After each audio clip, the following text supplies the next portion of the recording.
अस्सलाम वालेकुम क्लास। हमारा आज का जो टॉपिक है वो derivation of radius and energy revolving electrons में है और वो 9th ऑर्बिटल में होगा। बेसिकली इसमें हम किस चीज़ के बारे में डिस्कस करते हैं। हमने बोहर के बारे में पढ़ा, हमने उसके लिमिटेशंस पढ़ी कि बोहर की रदरफोर्ड की लिमिटेशंस क्या थी। इसके अलावा ट्रांस क्वांटम थ्योरी के बारे में पढ़ा। तो अब हम एक्सपेरिमेंट करेंगे जो हमने बोहर के एटॉमिक मॉडल्स के बारे में पढ़ा, क्या उससे हम उसकी रेडियस की और एनर्जी की डेरिवेशन कर सकते हैं। तो बेसिकली हमने एक्सपेरिमेंटल वर्क किया, उसमें क्या किया, एक चार्ज न्यूक्लियस लिया जिसका चार्ज था ZE²। इसमें इलेक्ट्रॉन्स भी हैं और जो चार्ज पार्टिकल है वो भी हैं। तो वो क्या करेंगे, ये जो न्यूक्लियस है ये, क्योंकि मैं इसको पॉजिटिव इसलिए रिप्रेजेंट कर रही हूँ, ये प्रोटॉन है। तो हम क्या करेंगे कि हमारे पास इलेक्ट्रॉन है, ये इस पे अपना फोर्स एक्सर्ट करेगा और वो फोर्स एक्सर्ट जो कर रहा है वो किसके इक्वल है, ZE² 4πε0r²। इसमें Z हमारे पास चार्ज है, E² जो है वो हमारे पास पॉजिटिव और नेगेटिव फोर्स ऑफ अट्रैक्शन आ जाएगी। 4πε0 हमारे पास बेसिकली आपको पता है कि सर्कुलर स्केल के लिए होता है और ε0 हमारे पास वैक्यूम परमिटिविटी है और r² रेडियस है, r² रेडियस आ जाएगा इसका। तो बेसिकली हमारे पास न्यूक्लियस है जो फोर्स एक्सर्ट कर रहा है इलेक्ट्रॉन पे और वो वेलोसिटी v से इस पूरे एटम के, मतलब कि एक सर्कुलर पाथ है और इसके सराउंडिंग में मूव कर रहा है। ये बेसिकली हमने हाइड्रोजन का 9th ऑर्बिटल लिया, उससे हम फाइंड आउट करेंगे कि एनर्जी कितनी होती है और वो मैथ हमसे क्या कर रहा है, मूव कर रहा है। इस फोर्स को बैलेंस आउट करने के लिए हमारे पास सेंट्रीफ्यूज जो है वो हमने फोर्स ली है जो उसको अडहेयर कर रही है, रोक रही है, और वो कितनी mv²/r। तो बेसिकली अगर हम लोग इसकी होल वैल्यू लिखते हैं तो हम कहते हैं ZE positive E negative over 4πε0r²। Basically E यहाँ पर जो है हमारे पास वो पॉजिटिव है, E जो है हमने वो प्रोटॉन के लिए लिया हुआ है और E नेगेटिव जो है वो हमने इलेक्ट्रॉन के लिए लिया। अब हम एक बात करते हैं कि जितने नंबर ऑफ प्रोटॉन्स होंगे उतने ही नंबर ऑफ इलेक्ट्रॉन्स होंगे, तभी तो एक जो हमारे पास न्यूक्लियस होता है वो बैलेंस्ड होता है, वो किसी के साथ रिएक्टिव नहीं होता, वो स्टेबल होता है। तो हम कहते हैं कि न्यूक्लियस के अंदर प्रोटॉन और न्यूट्रॉन होते हैं, क्योंकि न्यूट्रॉन का कोई चार्ज नहीं होता है, वो न्यूट्रल पार्टिकल है। सो ओवरऑल जो चार्ज होगा वो पॉजिटिव होगा न्यूक्लियस के ऊपर और जो उसके सराउंडिंग इलेक्ट्रॉन मूव कर रहे हैं उसका चार्ज क्या होगा, नेगेटिव होगा। तो पॉजिटिव नेगेटिव एक दूसरे को क्या कर देते हैं, न्यूट्रलाइज कर देते हैं। सो हम कहते हैं अगर हम इसको इस तरह लिखें ZE² 4πε0r², तो ये हम लोग लिखते हैं कि हमारी ओवरऑल जो फोर्स ऑफ अट्रैक्शन है वो ये है ZE² 4πε0r²। E plus E minus ये हम डिस्कस इसको जस्ट इसलिए कर रहे हैं कि हमारे पास चार्जेस है, ये इसे को कैंसिल नहीं करेंगे बल्कि मल्टीप्लाई हो जाएगी, क्योंकि चार्जेस की तो वैल्यू एक होती है पॉजिटिव नेगेटिव। तो बेसिकली हम शो कर रहे हैं कि ये नेगेटिव कैरेक्टर दे रहा है और ये पॉजिटिव कैरेक्टर दे रहा है। उसके बाद हम बात करते हैं कि क्योंकि हम जो मूवमेंट कर रहे हैं वो बेसिकली 4π ये तो चार्ज है जो कि एक न्यूक्लियस अपने इलेक्ट्रॉन पे एक्सर्ट कर रहा है। लेकिन अगर हम दूसरी बात करते हैं तो वो ये बात करते हैं कि कोई फोर्स ऐसी भी है जो इसको अडहेयर कर रही है, इसके अट्रैक्शन की वजह से इसको न्यूक्लियस के पास नहीं जाने दे रही, बल्कि उसको कह रही है कि वो ऑर्बिटल के मतलब कि जितने भी न्यूक्लियस के पास सराउंडिंग है वहां पर उस ऑर्बिट में वो क्या करे, रिवॉल्व करे। तो वो जो फोर्स है वो mv²/r है।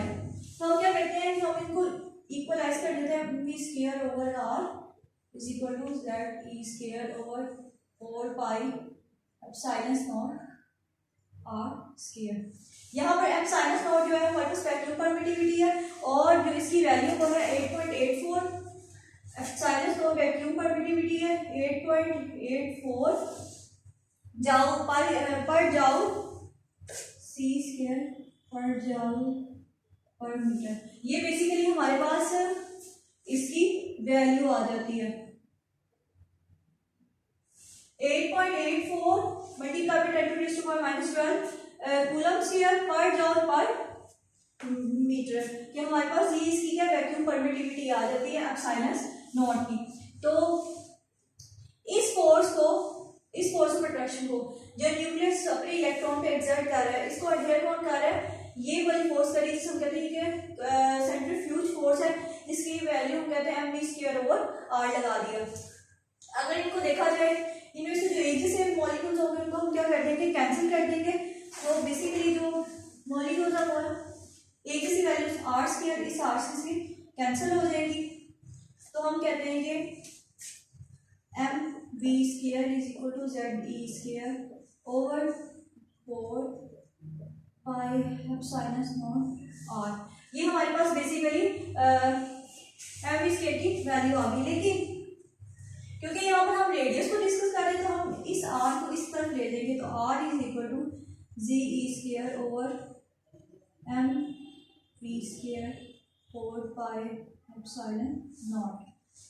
हम कहते हैं कि जो रेडियस होता है वो इनवर्स रिलेशन उसका विद वेलोसिटी, मतलब कि कोई चीज़ अगर रेडियस के पास होगी, मतलब कि न्यूक्लियस के पास होगी, तो वो उतनी ही ज़्यादा उसकी वेलोसिटी ज़्यादा होगी। और किसी कोई चीज़ अगर जितना इलेक्ट्रॉन न्यूक्लियस से दूर होगा उसकी वेलोसिटी उतनी ही कम होगी। तो जितना रेडियस के पास होगा इलेक्ट्रॉन उतनी ही उसकी वेलोसिटी ज़्यादा होगी। अगर हम कहते हैं कि हमने जो हाइड्रोजन एटम लिया है उसका 9th ऑर्बिटल होता, तो उसकी वेलोसिटी उस ऑर्बिटल में मूव करने वाले इलेक्ट्रॉन की वेलोसिटी उतनी ही कम होती।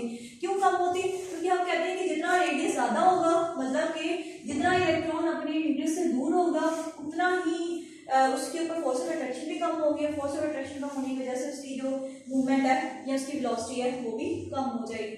तो बेसिकली हम इसमें ये जिक्र करते हैं। ये तो हमारा हो गया, आर हमने निकाल लिया। उसके बाद हम क्या डिस्कस करते हैं? उसके बाद बेसिकली हम दूसरी चीज़ों को डिस्कस करते हैं कि हम कहते हैं कि जितने भी इलेक्ट्रॉन है वो रिवॉल्व कर रहे होते हैं अपने ऑर्बिटर में with some sort of angular momentum. तो हम एंगुलर मोमेंटम को बेसिकली कहते थे mv r equal to nh over 2 pi. R की वेलोसिटी के साथ रिलेशनशिप को खत्म करने के लिए हम उसका एंगुलर मोमेंटम ले आते हैं। अब एंगुलर मोमेंटम आया तो उसमें हम v² की वैल्यू निकालेंगे क्योंकि हमने वेलोसिटी को खत्म करना है। तो हम क्या करेंगे, इसको इक्वेशन 1 कह देते हैं और इसको इक्वेशन 2। तो हम कहेंगे कि हम बोथ साइड को क्या करेंगे, मल्टीप्लाई कर देंगे, इसका स्क्वायर रूट ले लेंगे। तो हमारे पास क्या आ जाएगा, mv r का square is equal to nh over 2 pi का स्क्वायर।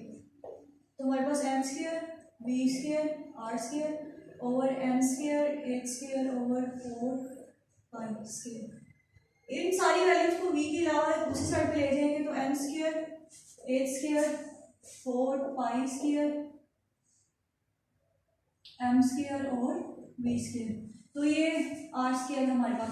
तो ये हमारे पास टोटल वैल्यूज आ जाएंगी मॉलिक्यूल की, जिसकी वजह से वो जिस एंगुलर मोमेंटम से वो मूव कर रहे थे और उसको हमने स्क्वायर रूट लिया तो हमारे पास ये वैल्यू आ जाएगी। यहाँ से ये जो v2 है इसकी वैल्यू को इक्वेशन 1 में पुट कर देंगे। पुटिंग की वैल्यू हो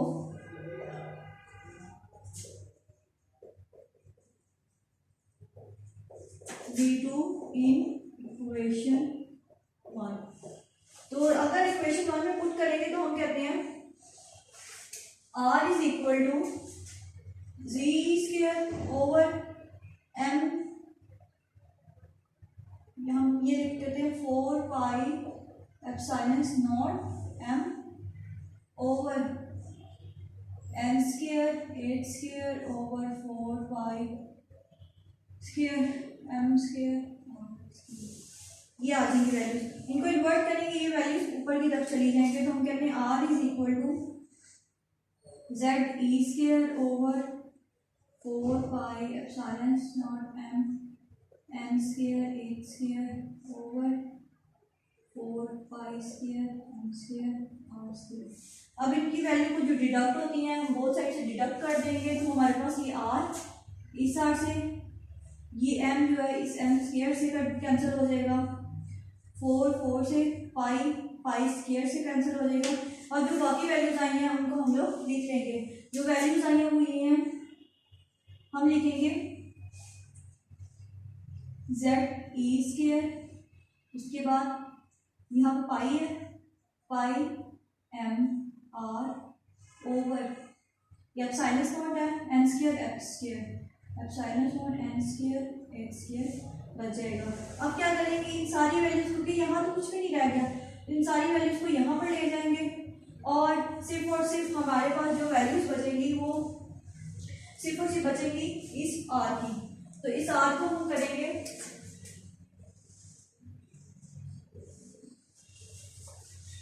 are is equal to epsilon naught M square H square over Z E square pi M. हम कहते हैं कि ये अगर हम लोग चार्ज जो है हाइड्रोजन का वो हमेशा 1 होता है, तो R is equal to epsilon naught M square H square over E pi M.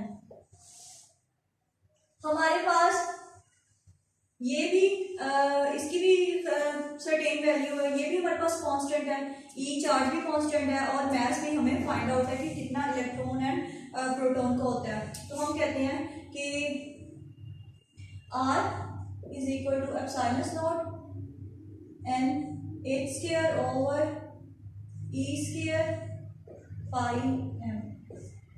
ये हम लोग लगा देते हैं एच स्क्वायर।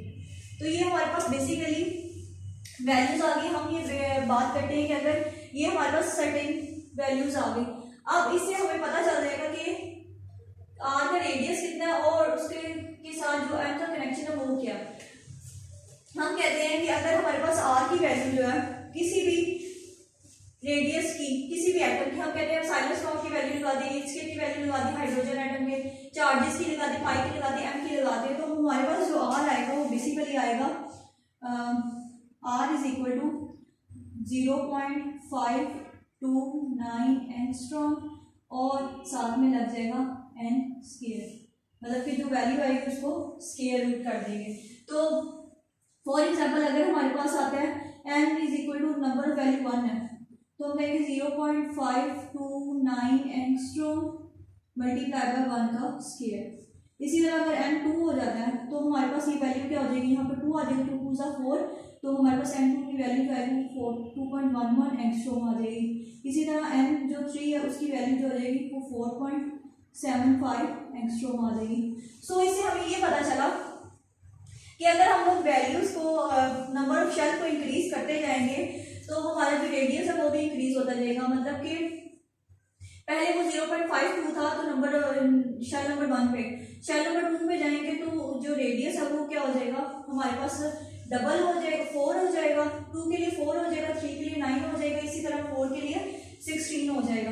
तो जैसे जैसे न्यूक्लियस से आउटर मोस्ट शेल में इलेक्ट्रॉन जाना स्टार्ट हो जाएंगे उस तरह से क्या होगा हमारे पास कि नंबर ऑफ शेल्स जो है वो भी इंक्रीज होंगे, रेडियस इंक्रीज हो जाएगा और वेलोसिटी डिक्रीज हो जाएगी। सो इस तरह से इस मेथड के थ्रू हम लोग किसी भी इलेक्ट्रॉन का रेडियस और एनर्जी को फाइंड आउट कर सकते हैं। तो अगर हम ओवरऑल समझे देखें तो फर्स्ट ऑफ ऑल हमने चार्जेस लिए, उनका स्केयर लिया, उनको जो हमारे पास कन्फिगरेशनल फोर्स थी उसके इक्वल किया और उसमें से जो वैल्यूज डिडक्ट होती थी उन वैल्यूज को डिडक्ट किया, तो हमारे पास M V square Z D square 4 pi epsilon R आ गई। हमने आर की वैल्यू को लेना तो हम आर एक साइड पे लेंगे, एम वी स्क्वायर दूसरी साइड पे। उसके बाद हमने कहा कि जो आर होता है वो इनवर्स रिलेशन होता है विद वेलोसिटी, जितना न्यूक्लियस के करीब होगा इलेक्ट्रॉन उतनी ही ज्यादा वो वेलोसिटी उतनी स्पीड की वो मूव करेगा और जितना दूर होगा उतने ही वो कम स्पीड से मूव करेगा। उसके बाद एम वी स्क्वायर आर पर एन एच ओवर 2 पाई आ जाएगा, इसका हम स्क्वायर रूट ले लेंगे तो हमारे पास M square V square R square M square H square और 4 पाई स्क्वायर आ जाएगा। क्योंकि हमें इस वेलोसिटी की वैल्यू को खत्म करना है, हम कहते हैं इलेक्ट्रॉन जो है वो एक ऑर्बिट में with angular momentum mvr is equal to nh over 2 pi के साथ मूव कर रहे हैं according to Planck's quantum theory. तो हम लोग क्या करते हैं, v को एक साइड पे ले जाते हैं, इक्वेशन 1 में v की वैल्यूज को पुट कर देते हैं। जब v की वैल्यूज को पुट करेंगे, जो डिडक्शन और ये डिडक्ट करेंगे तो हमारे पास r is equal to epsilon naught n square h square z square pi m आ जाएगा। अब हम कहते हैं क्योंकि हमने हाइड्रोजन का एटम लिया तो z इज इक्वल टू 1 है, तो r is equal to m square pi square epsilon naught n square h square over e square pi m आ जाएगा। हमने कहा कि हमारे पास एप्सिलॉन नॉट भी एक फिक्स वैल्यू है, n स्क्वायर h स्क्वायर की भी फिक्स वैल्यू, e भी हमारे पास फिक्स है, पाई भी और m भी, तो हम उनको एक साइड पे ले लेते हैं और m की वैल्यूज को साइड पे। एंड डिपेंड करते हैं कि नंबर ऑफ इलेक्ट्रॉन्स के जो इलेक्ट्रॉन को ऑब्जर्व करें वो कितना है, लेकिन बाकी वैल्यू जो है वो कांस्टेंट है। तो उसके बाद हमने देखा जो रेडियस होता है वो 0.529 9 होता है, अगर हम लोग silence code x square m square E square और पाई m की वैल्यूज को पुट करते हैं। लेकिन जैसे जैसे हम नंबर ऑफ शेल बढ़ाते जाएंगे तो हमारे पास m की वैल्यू भी क्या होती जाएगी, इंक्रीज। r की n की वैल्यू इंक्रीज होगी तो ऑब्वियसली r की वैल्यू भी इंक्रीज होगी, क्योंकि इनका एक दूसरे के साथ डायरेक्ट रिलेशन है। नंबर ऑफ शेल जितने ज़्यादा होते जाएंगे रेडियस उतना ही ज़्यादा होता जाएगा। तो ये हमारा आज का टॉपिक था।